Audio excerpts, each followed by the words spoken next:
Hello, everyone. I'm Lisa Godley in for Barbara Hamley. It's the first American drama to air on PBS in more than a decade. It's called Mercy Street, and it debuts on WHRO-TV 15 this coming Sunday. It's a Civil War-based drama that follows the lives of two volunteer nurses on opposing sides of the war. Up next, on Another View on Health, we'll talk about medicine and healthcare during this time of strife. It's a new twist to our AV on Health shows, the history of medicine during the Civil War. Stay tuned. Another View is up next, right after this news from NPR.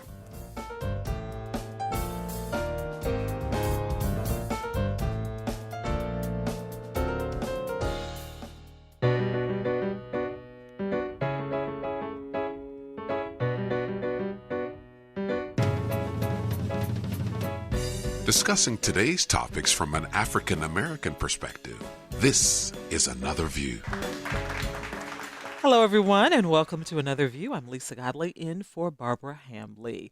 Please keep Barbara and her family in your thoughts and prayers. Barbara lost her father this week, Charles Osborne Ham, who, along with his lovely wife of 59 years, raised two beautiful daughters, our Barbara. After suffering a brief illness, he passed away this week at the age of 54. He was a wonderful man who will truly be missed. And Barbara, we are 80. Did I say 54? 84. I'm sorry. He's at the age of 84. Barbara, we are sending you and your family much love. Now, we're going to do something a little different for today's Another View on Health because we're talking about the history of medicine. In this case, medicine during the Civil War. A brand new 6-part drama called Mercy Street will debut on PBS and WHRO-TV 15 this Sunday at 10 p.m. It's the story of what happened at a Union Army hospital called Mansion House, which was located in Alexandria, Virginia. Inspired by memoirs and letters from real doctors and nurse volunteers, Mercy Street reveals the stories of those struggling to save lives and at the same time managing their own hardships. So on this edition of Another View on Health, we are looking at medicine through the lens of history. Let's welcome our guest, our favorite historian, Norfolk State University professor, Dr. Cassandra Newby-Alexander. Welcome. Thank you. Audrey Davis is joining us on the phone. She is the director of the Alexandria Black History Museum and was a consultant for Mercy Street. Audrey, thank you for being here. Oh, thank you for having me. And of course, Another View on Health co-host, cardiologist, Dr. Keith Newby. How are you? I am good. I'm glad you're here. Thank you very much. Glad to be here. Good. Before we get started, since this focuses on Mercy Street and this all stems from Mercy Street, let's listen to a clip from the television drama. And it starts with the head nurse speaking to a free Black who is working in the hospital at the time. Oh, my arm!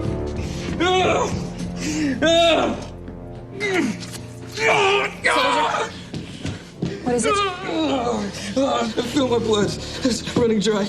Where are the doctors? No one left but Dr. Foster. He's got a patient in surgery. I'll send for someone else. Hemorrhage. Brachial artery. I'll go myself fast. You need to stay. Oh, make it stop, please. This man can't wait. Forgive me, Lord. Forgive me. Give me some thread. Samuel, we can't. Thread.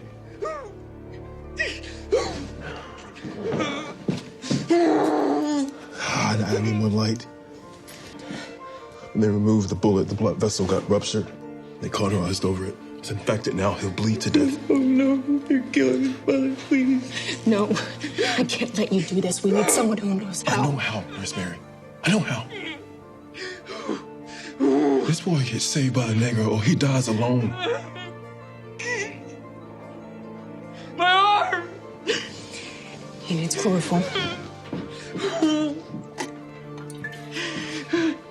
You need to dampen the cloth and place it over his mouth. Help hold the wound open. Blood makes me uneasy. You'll need to overcome that. There's the rupture. Now pinch the artery for me.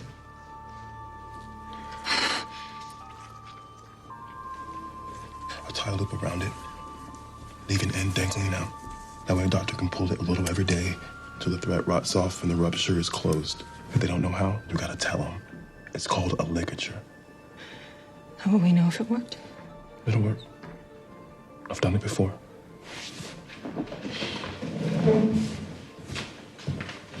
Miss Finney.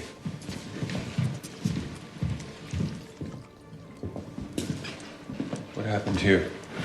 He was in grave pain. The wound was hemorrhaging, so Who tied this ligature? I did. Miss Dix trained me how. Miss Dix? And who trained her? Every day we'll need to... Pull on the end until the thread rots and the rupture closes.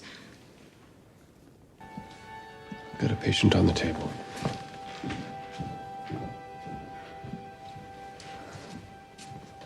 Dr. Barrison taught me things when I was little. Ever since, I just kept on learning.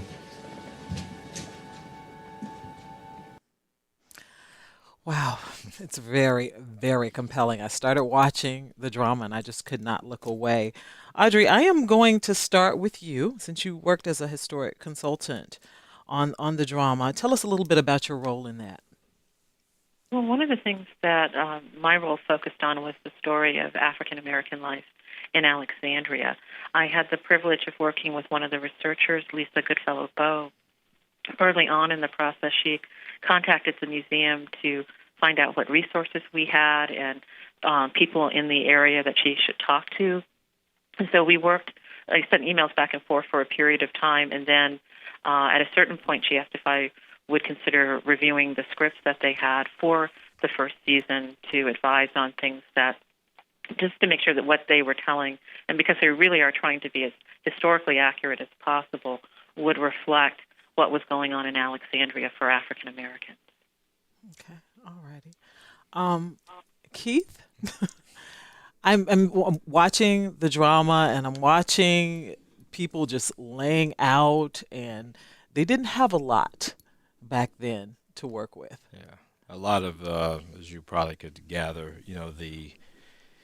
how things were done then compared to how things are done now is like night and day. And I think one of the things I think was important is, unfortunate that a lot of people lost their lives as a result of this learning curve. But I think as the Civil War progressed into today's times, you learn as you move forward. You start to see the errors of your ways. We started to develop things better. We started to learn about bacteriology and, how infection. Because if you look at the historical accuracy, and Sandy, you could correct me if I'm wrong, but then people died more not from battle wounds, but from the aftermath of whatever they had done, because there was the sterile technique was non-existent back then. I mean, they just cut and run. You talk about these limbs piling up as they just cut and throw things, and they wipe, the utensils on their clothes, and I mean, there was no gloves being used. I mean, it was just a total free-for-all. So really, a lot of the infections are just getting passed on from person to person. And a lot of people died from that, not from the actual battle wounds themselves, but how they cared for it. So they had to really go through this process of learning. Now, there were some, pioneers that really kind of helped to change some things with how they started off one way and ended another way. And if you look at it, the Union was actually probably the leader of a lot of that. And they were the ones that had the better hospitals and had more physicians and really more just healthcare providers. When you look at, I think it was almost like a 3-to-1 ratio with the North and the South in terms of medical personnel. So the South really didn't have a whole lot, and they were really trying to, I heard they were pillaging stuff from the North and, supplies and things, trying to, I guess keep their soldiers alive as well. So it was a lot of just free-for-all medicine that, we would just cringe if we even saw some of the things, because I know every time I see that, I say, there's no way that could have been the way they did it back then, but it was the way they did it back then. Yeah, because every time you hear the word gangrene, you see somebody coming with a saw. Yeah. So this day and time, I guess the idea is to never let it get to that point. Yeah. Well, gangrene itself is a bacteria that comes usually from poor blood flow. So when you hear like that term when they were talking about the blood loss, a lot of those people did. I mean, they didn't know how to, really suture a lot of these wounds. And it was, understanding how you had to, when you did amputate, how you took care of the wound. The wound care, again, was non-existent. So a lot of things will happen as a result. If you're not caring for the wound correctly, it's going to get infected. It just will. I mean, fortunately, when the good Lord put us all together, He put them safety mechanisms in. Because I think, if I'm not mistaken, it was like 7% of people did survive in terms of who went through some things, but that was our body's natural response, and the antibodies we create that helped do it. It wasn't the people that was doing the work. It was the individual's bodies recovering from whatever was going on. It was just some people were just lucky enough to survive, and some weren't. And I noticed a lot of the workers seemed to be volunteers that didn't really have medical training. That's the part that gets to you when you read that and you see that, is that a lot of these people were not. Because back then, they said that Harvard Medical School didn't even own the stethoscope until after the Civil War. Wow. So, I'm sitting there trying to think how in the world did they train anybody, but, then it was like 2 years of medical school and that was it. Now, you have, for my training, it was, college, medical school, residency, fellowship, and then, I became a cardiologist. But then it was like 2 years of medical school and that was it. So you probably learned a year. You went out, they say they do one, see one, teach one. See one, do one, teach one. It was really like that. So, and when you're really thinking about it, that's where I think that trial and error thing came into play, because people would do stuff and they say, oh, okay, yeah, I guess this turned out okay, so I keep doing it that way. Or, man, no, I guess he crap out of luck. I guess, it didn't work that way on that one, so I guess I got to try another way the next time. So there was a lot of the training, the whole, there was really no procedure. How things were done. You may do one thing one way one time, next day you do it a different way. They just hadn't developed methodology of how to do procedures, how you do surgery, exactly what were you looking for, how were you trying to, to get to that end stage, which is to get the person better. There was just a free-for-all. Okay. Cassandra, I did see some nurses. I didn't see any African-American nurses. No, I was actually disappointed that the series did not include any black nurses, but at the same time, since the focus of attention was on the Mansion House and not on the Contraband Hospital, which was located a few streets over, most of the black nurses only worked with black patients. They worked alongside the black troops. They worked in camp hospitals. This took place in Alexandria. And of course, as bad as the situation was in Alexandria, multiply that probably by 10, and that's what it was on the fields. And so if they ran out of supplies in our major city, imagine how primitive the conditions were in other places. In addition to that, the clip that you broadcast, Dorothea Dix, there was a mention of a Dix. She was the first woman, of course, designated as the superintendent for nurses. And so she was laying the groundwork for this upcoming new professional group of women, many of whom had been teachers. Some of them simply middle class, knew how to read and write, wanted to contribute something. Most of them were initially volunteers. Eventually, they were paid. But for black nurses, most of them were not paid. They were not even regarded as nurses, and they were not included in the statistics of 3,000 nurses that served during the Civil War. So we have really no idea how many nurses were actually serving. Okay. Audrey, tell us a little bit about what was going on with the contrabands during that particular time.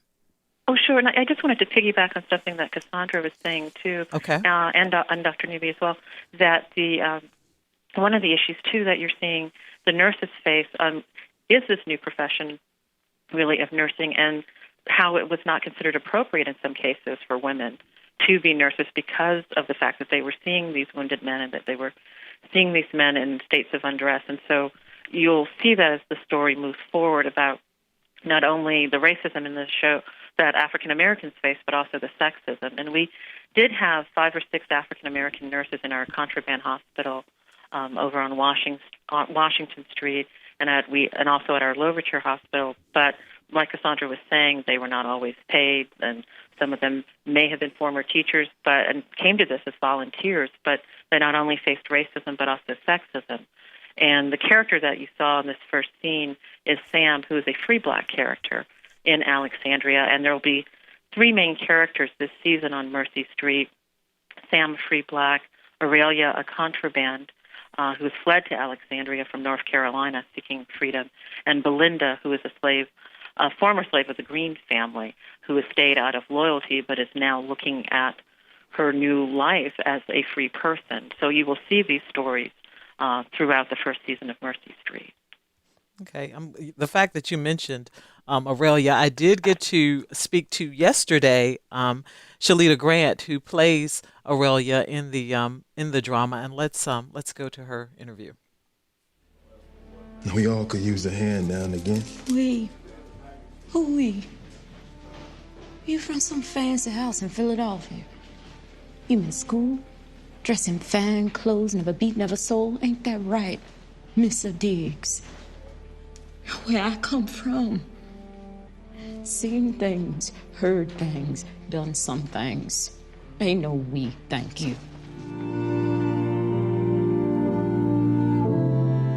Shalita, thank you so much for joining us. Tell me a little bit about your character in Mercy Street. I play Aurelia Johnson, who is an ex-slave laundress.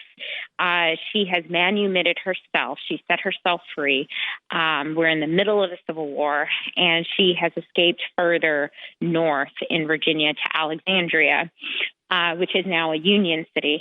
And she gets a job at the Mercy Street, the Mansion House Hospital, as a laundress, and she's waiting to be reunited with some really important family members, and she asks her boss, Silas Bullen, for help in making that happen.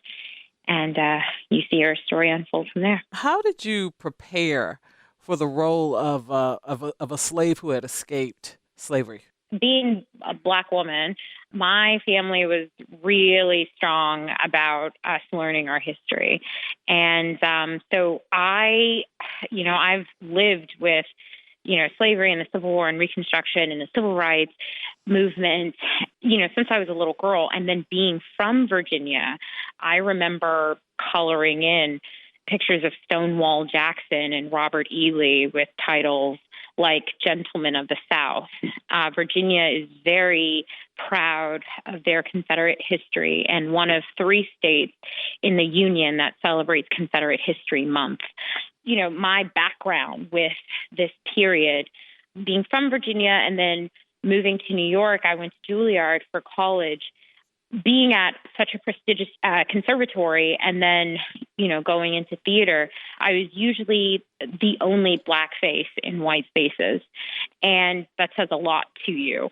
But in order to be successful as a Black person and you're, traversing these, minefields, you kind of have to live in a state of denial. That you are the only in the room. And, in order to keep your wits about you. But when I got this part, I had to start whittling away at that defense, that denial, that about where we are in this country right now, and that it doesn't feel very different from, Aurelia's circumstance. And one of my personal points of similarity is Aurelia is in this pivotal place in her life and in the country where half of the country is saying that Black people need to be set free in order for the country to survive. And the other half is saying, no, they need to continue to be enslaved for, our country to survive. And so Black people are at the center of the conversation for the first time in a very long time. We have the conversation about the 3/5, but now it's a conversation about our freedom. And so she has taken her life into her own hands and said, I'm going to set myself free and I'm going to have the life that I want to have. And then she gets to Alexandria and she gets this rude awakening that it's just business as usual. And my personal similar instances, 2008, when Barack Obama was elected to presidency, we've had 43 white presidents. And for the first time, we have a Black president. And I voted, and I was at Juilliard, and I remember walking from the dorm at Juilliard to the Juilliard school, like a weight was lifted off my shoulders, and I didn't know I had a weight to begin with. And I remember thinking, wow, I was not bred for this conservatory, but here I am. I made it. We have Oprah, Beyonce staying, now we have a Black president. And so maybe it's true. Maybe racism is dying. Maybe, so much hope. And then 8 years later, I can see Black women and men being gunned down in the streets just by going onto YouTube. What would you say was your favorite scene to shoot? My favorite scene to shoot it's a complex one. So there is a scene, I think it's like the third episode, where Aurelia meets a young slave boy. And the advice that she gives him is so antithetical to the life that she's leading. And she gets kind of frustrated with him that he doesn't take her advice. And it's that was, I don't want to give too much away, but that was one of my favorite scenes because Aurelia is still in that denial that her circumstance isn't what it is. Is there anything in particular you're hoping people will get from watching? Honestly, when I took the job, I didn't know, first of all, that it was being marketed as a medical drama. And it's hard to mine anything in that period and not deal with racism and not see the echoes of, just sort of the origins of where we are now. It's hard not to draw those lines. And so one of the things that stuck out to me was what happens when you advise someone to stay out of it. And it's Mary's journey throughout this whole thing is that she is this moral compass, and she's saying like, hey, this is wrong, and I thought this is what we're fighting for. And her disillusionment too about what the war is about and what it means to be on the Union side, like what that truly means for people. Thank you so much for calling in. Thank you. All right. Have a good rest of your day. Okay, you too. Okay, Bye-bye. bye.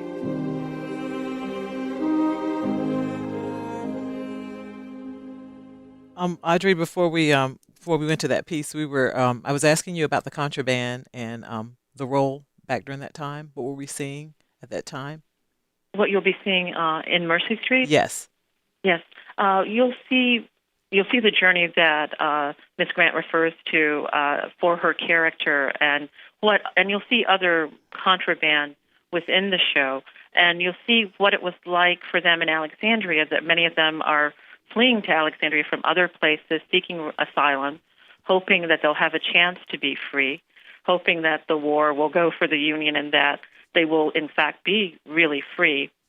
And in Alexandria, we have a huge influx of contraband coming into the city, which over time creates a humanitarian crisis in our city because we don't have adequate shelter, food, clothing, jobs for the contraband that are coming in. And, of course, being a slave, anyway, you're not the healthiest person and you've traveled long distances. You're in a weakened condition. So we see many contraband dying here in Alexandria at a great rate, and many are buried initially in paupers' graves, and we don't have records of how many people were dying during that time, but we do hear accounts from others who are in the city about the horrible state of affairs for the contraband. But then in 1864, we do have the military establish a contraband burial ground, and we have now in Alexandria dedicated a memorial to those contraband who came to Alexandria seeking freedom but did not live long in freedom. And it's the burial ground of close to 2,000 African-American men, women, and children who died in Alexandria during the course of the war. And unfortunately, many of those burials were children under the age of 16. Wow. Okay. If you're just joining us, we're talking about the history of medicine during the Civil War as a prelude to the new PBS drama, Mercy Street, with historian Dr. Cassandra Newby-Alexander, Audrey Davis, the director of the Alexandria Black History Museum, and Avion Health co-host Dr. Keith Newby. I wanted to piggyback on what Audrey was saying about the contraband camps. Most people don't know that between 10 and 100 people died in those camps per week. And if you look at the total population of those who died, it's estimated that 600,000 people died during the Civil War. 600,000 people died. We're not talking about participating. Died during the Civil War, with the overwhelming majority dying from dysentery, smallpox, lack of food, perhaps infections from wounds, as opposed to actual gunfire. What was bringing about the dysentery? I often hear about that in relation to the Civil War and that particular time period. What was closed spaces and poor sanitation? Because really, when you think about it, dysentery is, so you talk about diarrhea, stomach viruses. So if you're expelling, you're not washing your hands, you're around in close encounters with other people, it's very easy for that bacteria to get from one person to the next. You think about it, and again, if you take your food, you grabbing things and you put your hands on something, it really brings new light to, hand sanitizer.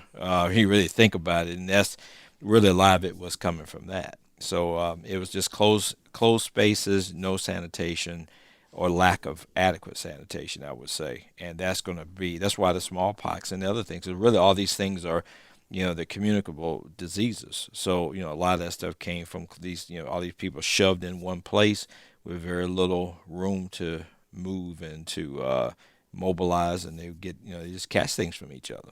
And you also have to remember that this was the first war that America had ever been in that was a total war. It was, the people think of the Civil War as somehow only a few areas were impacted.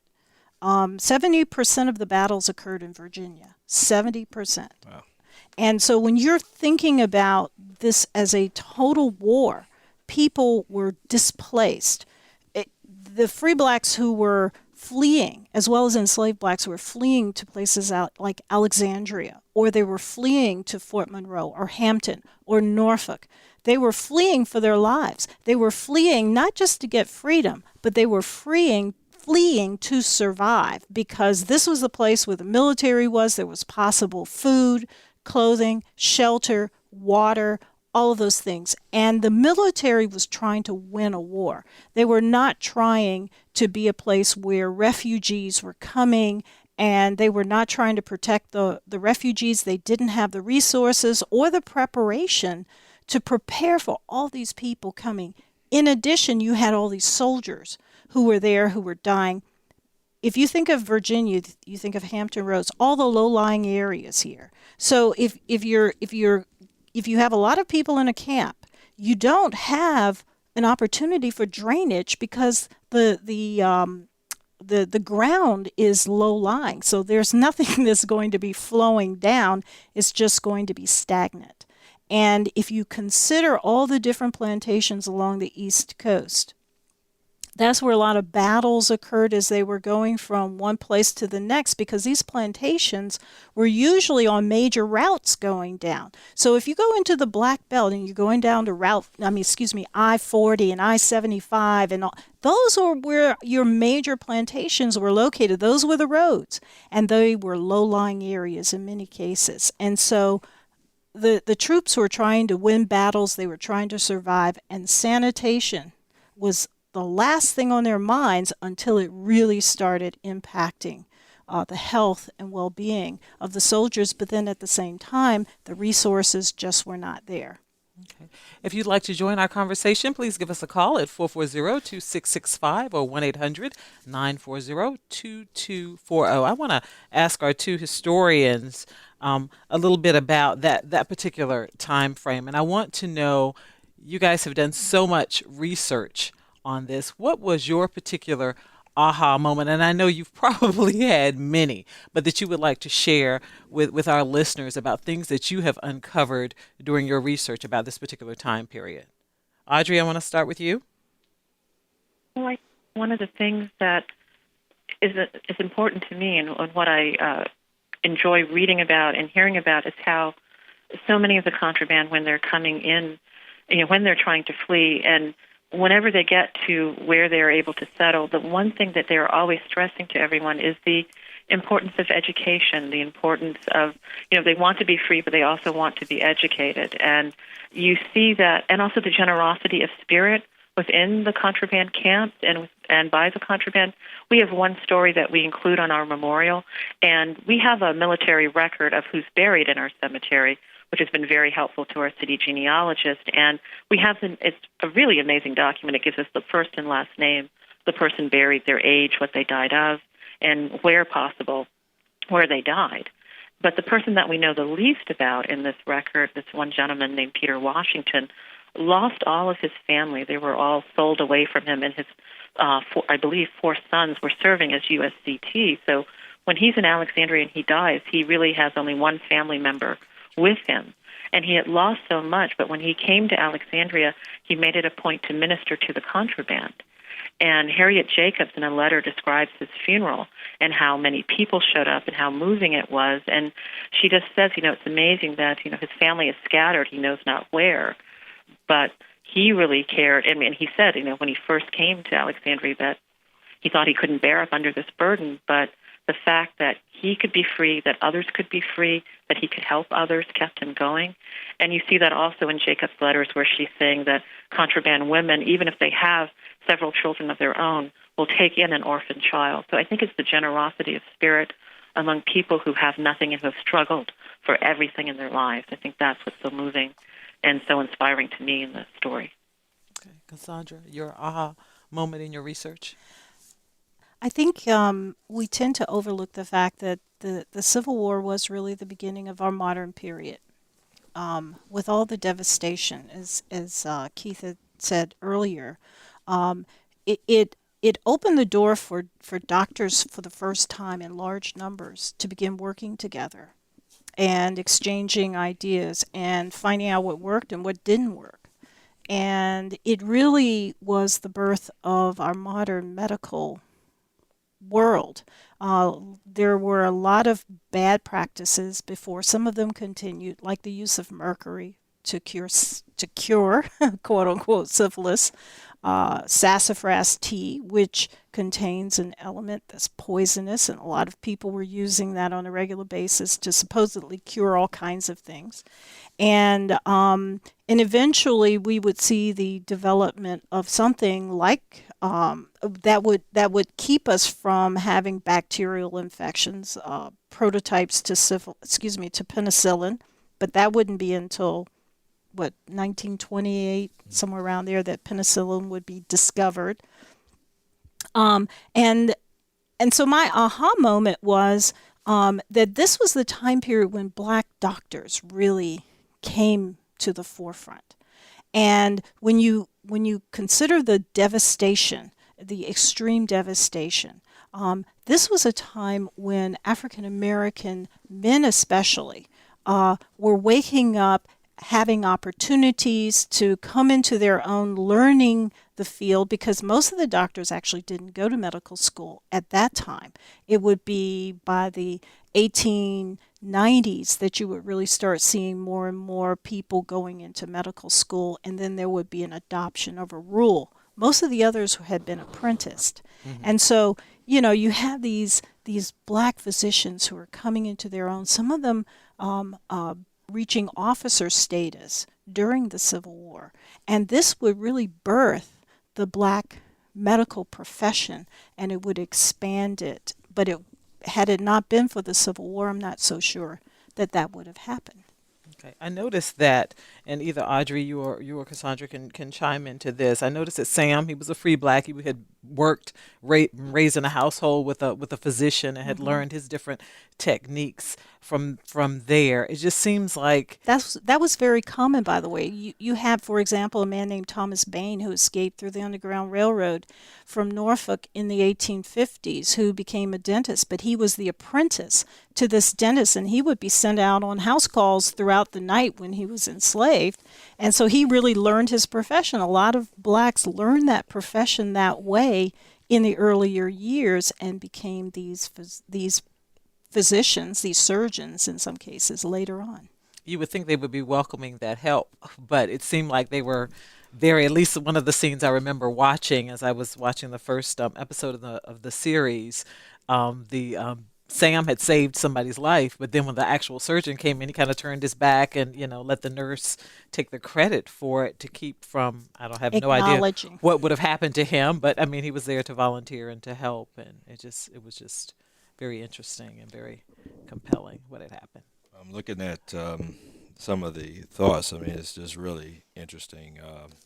And for those of you who don't know, Dr. Newby-Alexander is actually my sister, so when she and I start getting into our little brigades of talking, pay us no mind. But, she shared with me something while we were during the interview about the rules for preserving the health of the soldier. And I'm cringing as I'm reading this as you hear what they thought the proper physiology was then and what it truly is and what we know it to be, such as says here, spirits, which we know is alcohol, should only be issued to the men after unusual exertion, fatigue, or exposure, and on the discretion of the surgeon. So they're saying that you should give somebody alcohol to drink if they're dehydrated, which is actually the absolute wrong thing to do because actually alcohol makes you urinate. So if you're already dehydrated and you drink that, that's why half these people probably died. It says his water should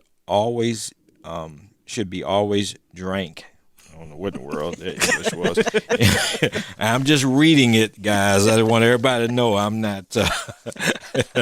This is not my language. This is what's written here. But water should be always drank in moderation, especially when the body is heated. So they're actually telling you to drink less. They said excessive thirst, which follows violent exertion or loss of blood, is unnatural.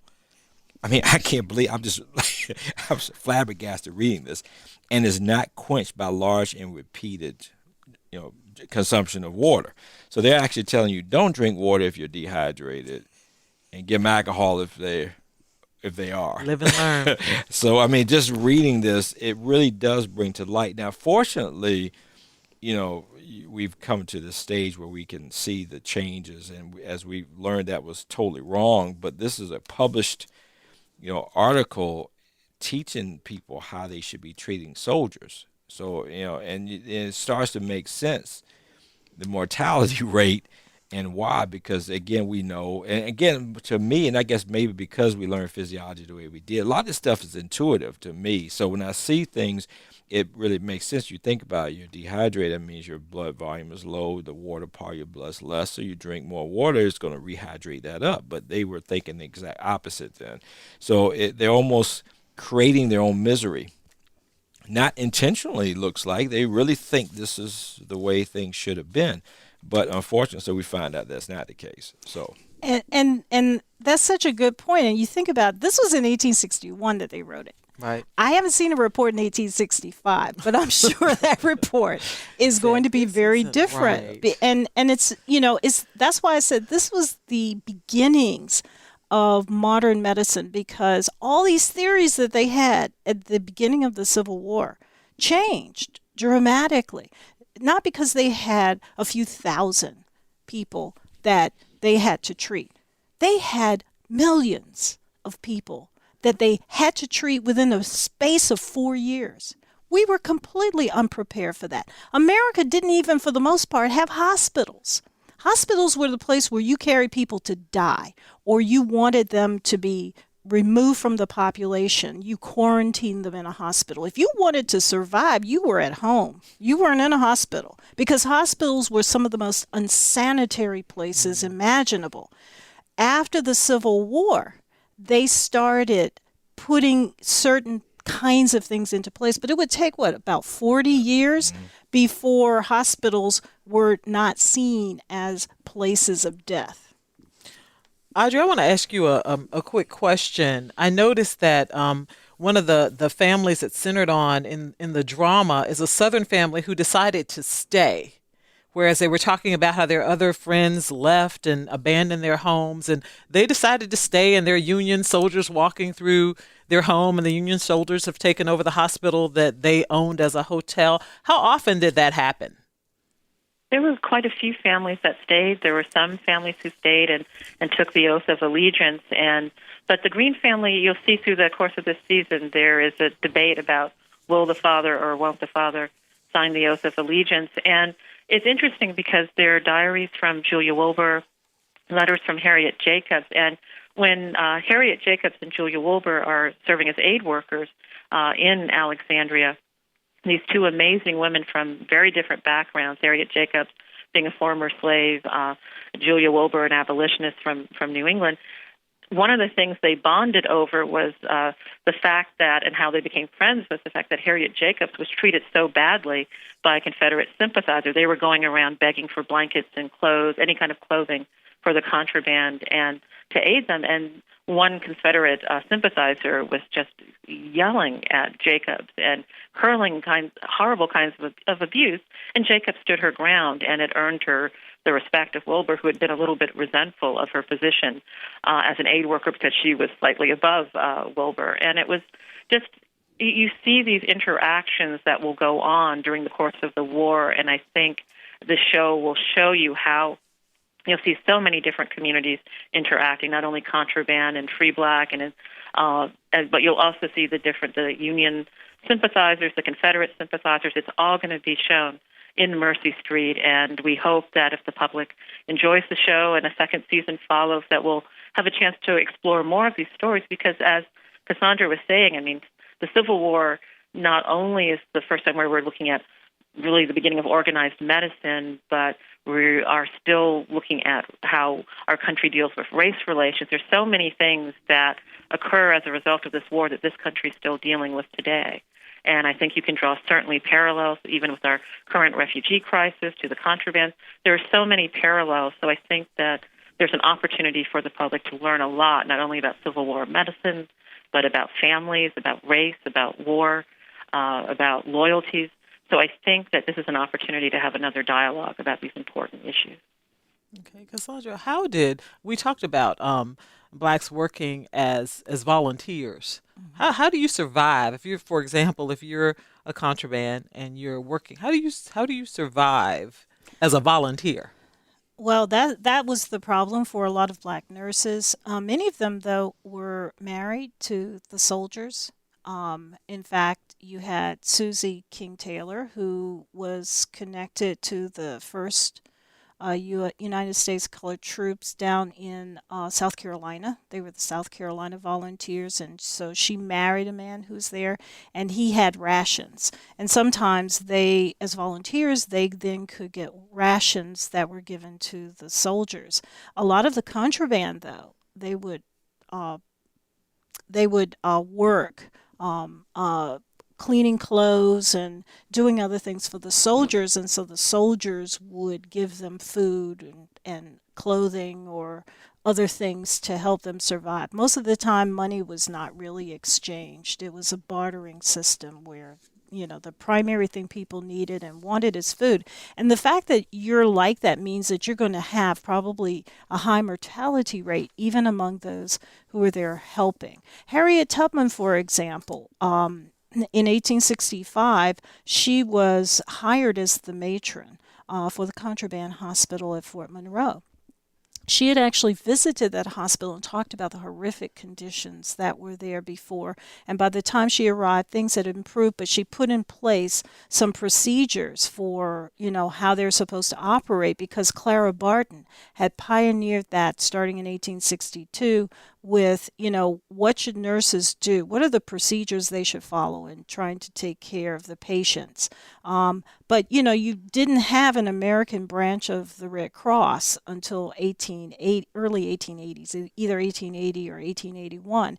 And so they were just really starting to put some procedures and practices, best practices in place. They were constantly running out of bandages. They were constantly running out of anything, ether or anything that would help the patients. And we can forget any kind of real medicines. It was folk medicine that people used, and that's why I brought up the issue of sassafras tea. People were using that quite often. And Susie King Taylor talked in her book about how she used that to help treat dysentery. And Harriet Tubman talked about home remedies that she had using geraniums and other things and water lilies that she would boil down to. And I'm sure it was more like a diuretic to just get people to expel all that out of their system. But really, I think it was really whether or not they had the constitution to survive, more so than the treatment that was actually given to them. I'll leave that for you to. I think that's obvious, I tell you. Well, we only have about 2 minutes left, and the conversation, believe it or not, has gone pretty quickly. But Audrey, your final thoughts? I just, of course, encourage everyone to look at Mercy Street, to delve more into Civil War history, to the history of African Americans. It's so rich. There's no one story. We encompass so many stories and so many parts of American history. And as a descendant of a contraband from Fortress Monroe, William Roscoe Davis, I have been proud to work on contrabands as a story in Alexandria, and proud to have it parallel not only my family history but my work history, and now seeing it as part of Mercy Street, the contraband history, which I think will enlighten people about an area of history that many people don't know about. Okay, we got about a minute left. I would echo Audrey's sentiments exactly, because too often we get a very singular view of that time period, often excluding African Americans from involvement in all of this.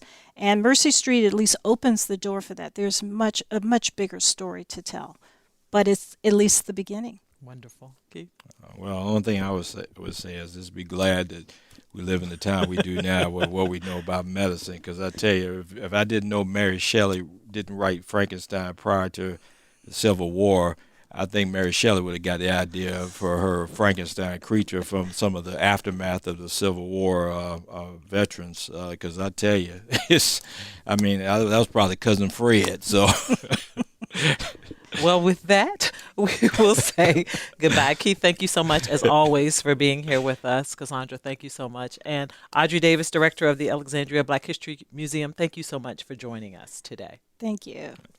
Well, local history comes to life next week at Norfolk's historic Wells Theater with the Virginia Stage Company's production of The Hampton Years.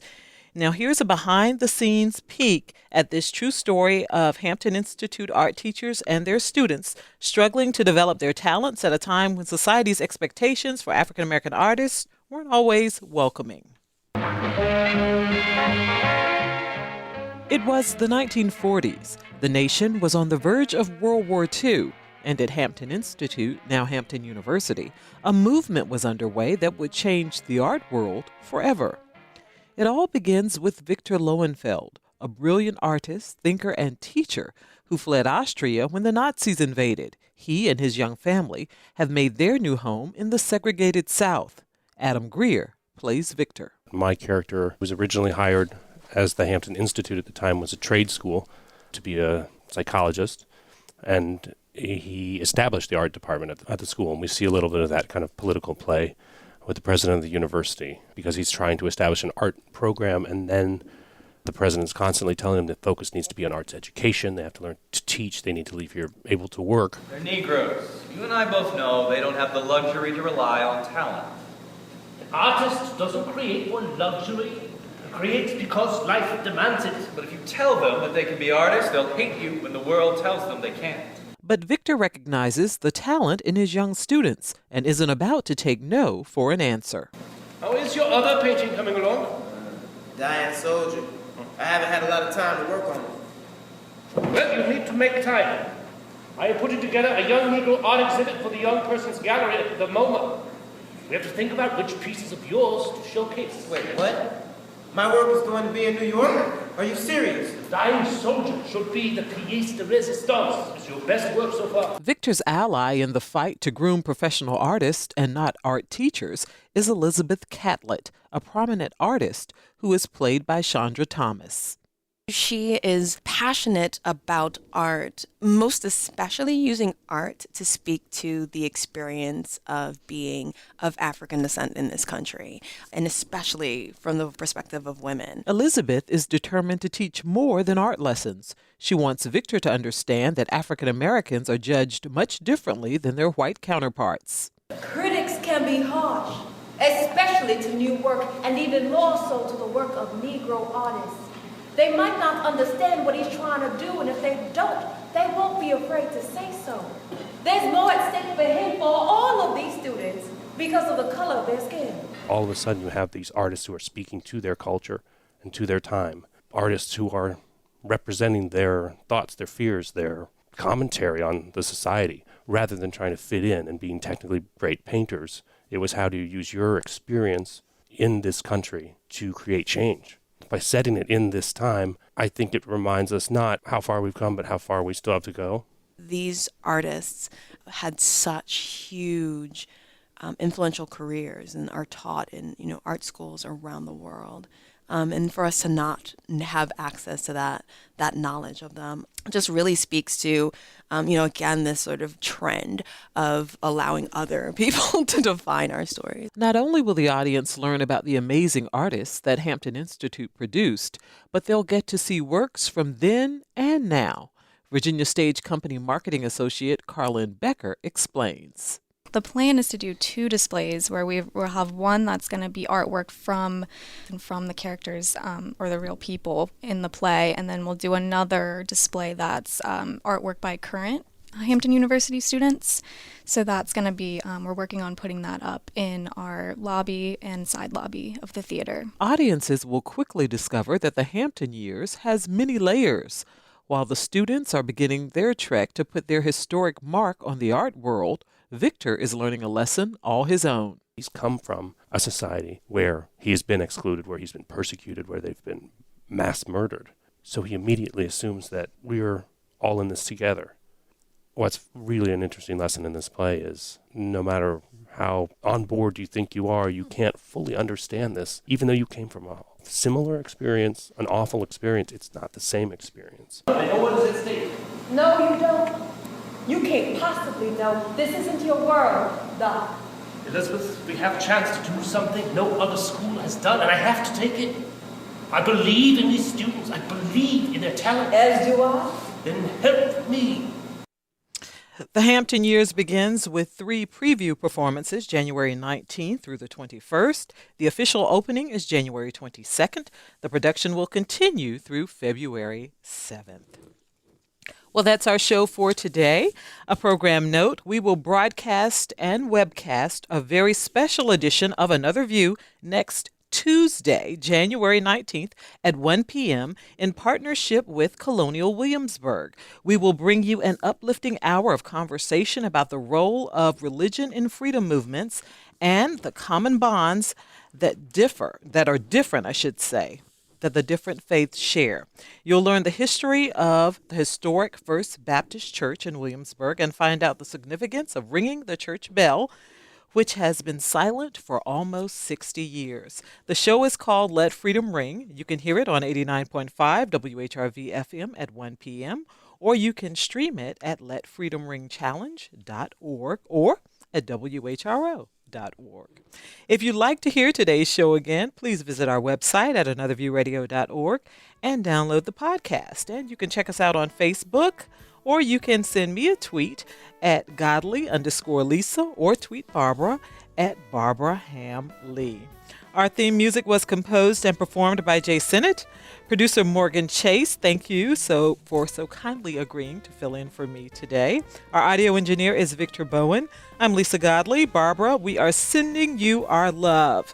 Thanks everyone for listening, and let's get together again next Friday at noon for Another View.